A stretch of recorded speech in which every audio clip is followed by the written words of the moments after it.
সামান্য সুখের জন্য। অথচ দুনিয়ার সুখটা প্রকৃত সুখ নয়, প্রকৃত সুখ হলো পরকালে আল্লাহর জান্নাতে। কোন সুবহানাল্লাহ। আল্লাহ বলছেন, তাবারাকাল্লাযী ইন শাআ জাআলা লাকা খায়রাম মিন যালিকা জান্নাতিন তাজরি মিন তাহতিহাল আনহার ويجعل لك قصورا। আল্লাহ বললেন, বরকতময় সেই আল্লাহ মায়ার নবী দয়ার নবীকে ডেকে বললেন, নবীজি আমি আল্লাহ, আপনি নবীকে দুনিয়া থেকে উত্তম বস্তু দান করতে পারি, উত্তম জিনিস দান করতে পারি, বাগ বাগিচা যার পাদদেশে নহর প্রবাহমান রয়েছে। ও নবীজি আপনাকে আমি আরো দান করতে পারি প্রাসাদ সমূহ। মায়ার নবী দয়ার নবীজি দুনিয়ার জমিনে সাধারণভাবে জীবনযাপন করাটাই পছন্দ করেছেন।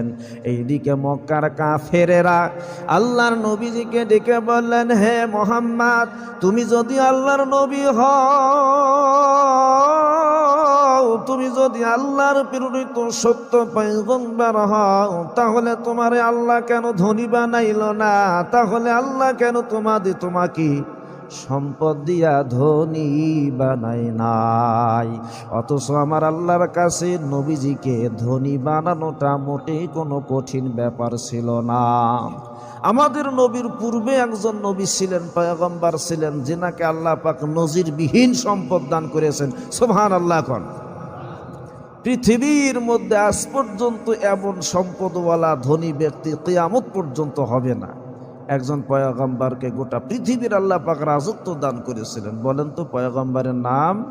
হযরতে সুলাইমান নবীকে আল্লাহ এত সম্পদ দিয়েছিলেন। আমার ভাইয়েরা,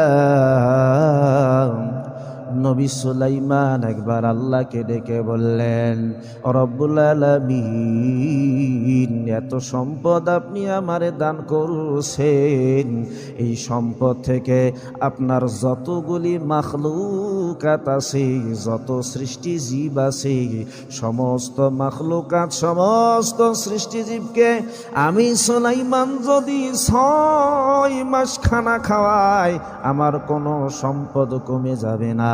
আল্লাহ বলেন, সুলাইমান